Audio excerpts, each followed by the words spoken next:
لوگوں نے 2 بڑی بڑی قبریں کھودی تھیں اور اسے اس کے خاندان کے 30 افراد کے ساتھ ان میں سے کسی ایک قبر میں دفن کر دیا تھا۔ اس کے خاندان کے کسی فرد کا جنازہ نہیں پڑا گیا تھا۔ وہ 30 برس تک اس قبر میں پڑا رہا، لیکن 26 جون 2008 کو ایک اتفاقی کھدائی کے دوران یہ دونوں قبریں دریافت ہوئیں 2006 کو، اور یوں جوتوں کے باعث اس کی لاش شناخت کر لی گئی۔ یہ جوتوں کے ذریعے شناخت ہونے والی دنیا کی پہلی لاش تھی، اور دنیا کو پہلی بار جوتوں نے بتایا کہ اس کا مالک جنرل سردار محمد داؤد خان تھا۔ سردار محمد داؤد خان افغانستان کے شاہی خاندان محمد زئی سے تعلق رکھتا تھا۔ وہ 18 جولائی 1909 کو پیدا ہوا۔ اس نے ابتدائی تعلیم جلیلی اسکول کابل، ثانوی تعلیم امینیہ کالج اور اعلیٰ تعلیم فرانس سے حاصل کی۔ وہ سینٹ کرائے ملٹری اکیڈمی کا گریجویٹ تھا۔ اس نے واپسی پر افغان فوج جوائن کی اور 24 برس کی عمر میں میجر جنرل بنا دیا گیا۔ وہ 1932 میں محض 25 سال کی عمر میں صوبہ ننگرہار کا GOC بن گیا۔ 1935 میں وہ قندھار کا GOC بنا اور اسی سال اسے لیفٹیننٹ جنرل کے عہدے پر ترقی دے دی گئی۔ وہ پوری دنیا کا کم عمر ترین لیفٹیننٹ جنرل تھا۔ ٹھیک ہو گیا۔ 1946 میں اسے یونیفارم کے ساتھ وزیر دفاع بھی بنا دیا گیا۔ یہ ایوب خان کو بھی بنایا گیا تھا۔ وہ پیرس، بون اور برسلز کے لیے سفیر بھی بنایا گیا، اور اسی دوران افغانستان کے بادشاہ محمد ظاہر شاہ نے اسے اپنی بہن شہزادی زینب کا رشتہ بھی دے دیا۔ وہ 1952 میں شاہ کے ذاتی ایلچی کی حیثیت سے سوویت یونین کے صدر جوزف اسٹالن کی تدفین کے لیے ماسکو گیا، اور یہاں سے اس کی زندگی کا دوسرا دور شروع ہوا۔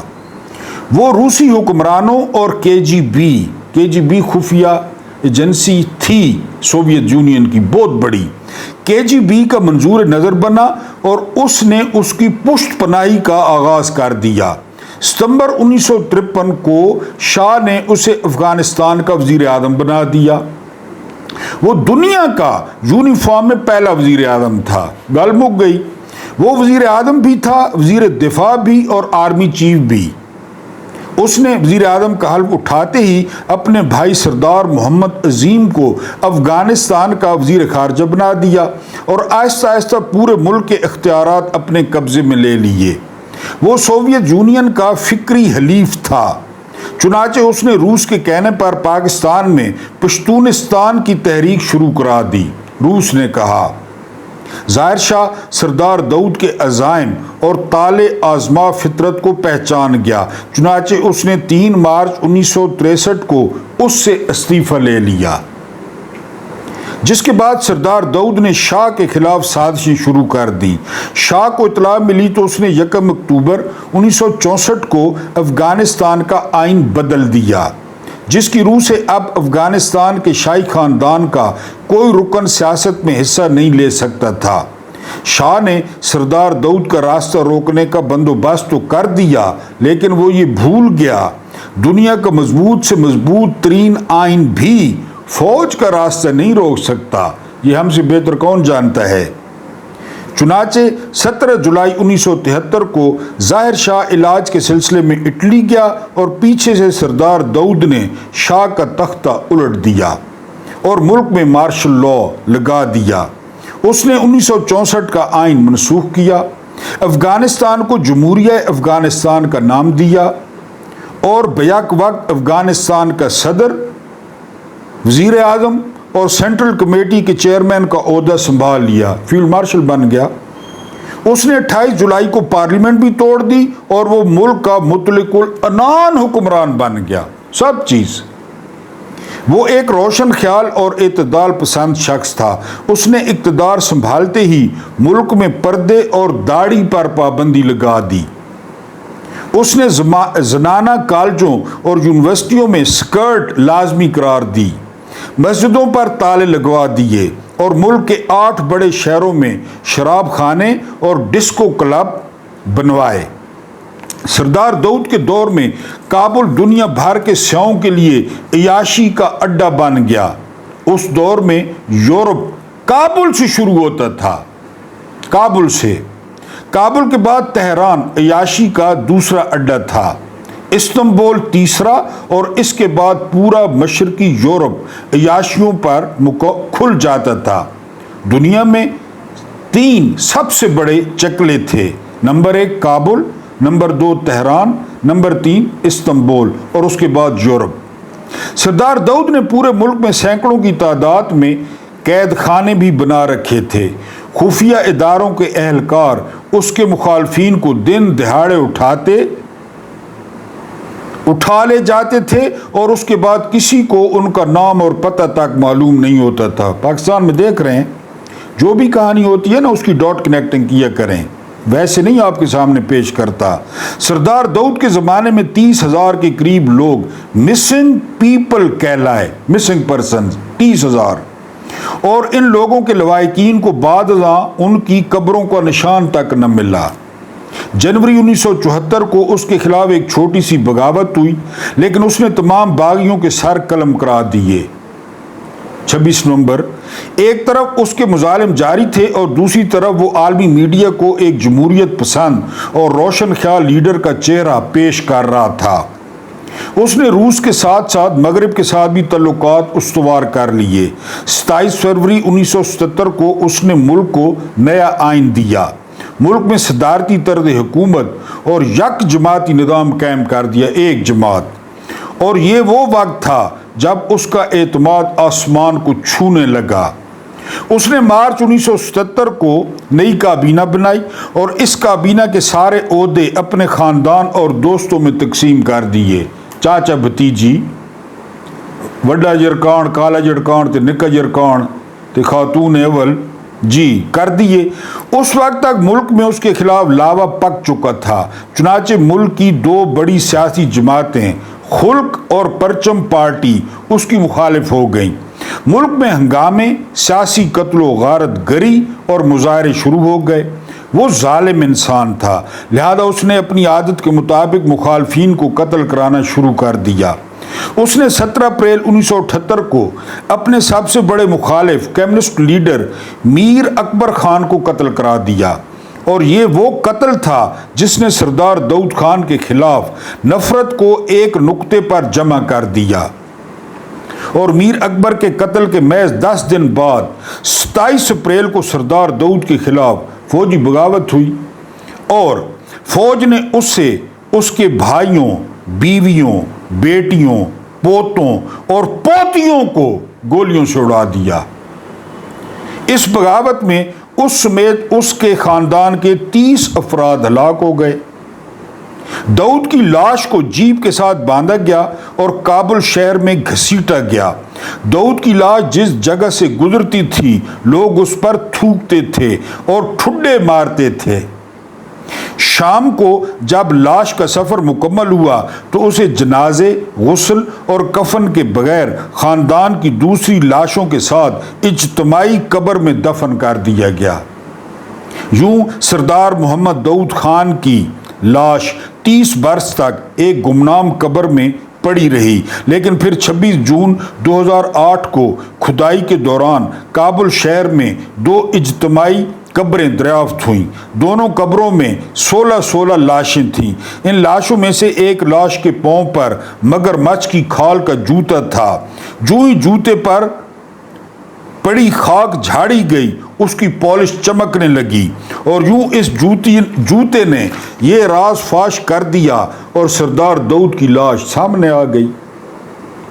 میں نے یہ خبر پڑھی تو میں نے کانوں کو ہاتھ لگایا اور اللہ تعالیٰ کے حضور توبہ کی۔ اللہ تعالیٰ کا نظام بھی کیسا عجیب ہے، وہ جب کسی ظالم سے نفرت کرتا ہے تو اس کی قبر کی بھی بخشش نہیں ہوتی، قبر کی بھی بخشش نہیں ہوتی۔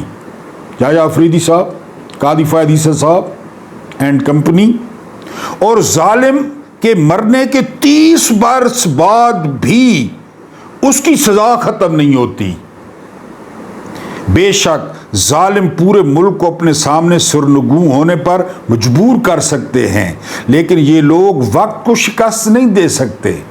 وقت کو، یہ اللہ کو دھوکہ نہیں دے سکتے۔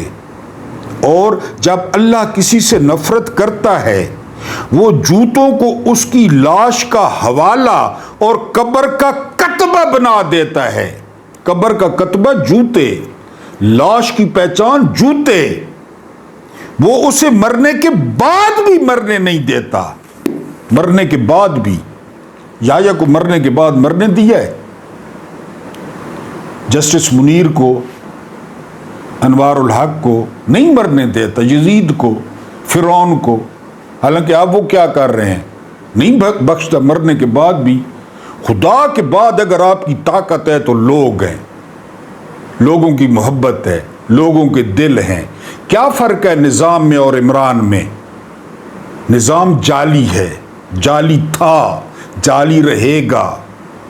عمران اصل ہے، اصل تھا، اصل رہے گا۔ لوگ محبت کرتے ہیں، لوگ عشق کرتے ہیں، اور لوگوں کی طاقت، لوگوں کا عشق، وہ اصل چیز ہے اللہ کے بعد۔ ورنہ قبر کی پہچان جوتے، لاش کی پہچان جوتے بن جاتے ہیں۔ اللہ پاک آپ کو آسانیاں عطا فرمائے، آسانیاں بانٹنے کی توفیق عطا فرمائے۔ میرا رب کریم آپ کے اور میرے مرحومین کی مغفرت فرمائے، ان کے ساتھ عدل کا نہیں رحم کا اور احسان کا معاملہ فرمائے۔ مجھے برداشت کرنے کا بہت بہت شکریہ۔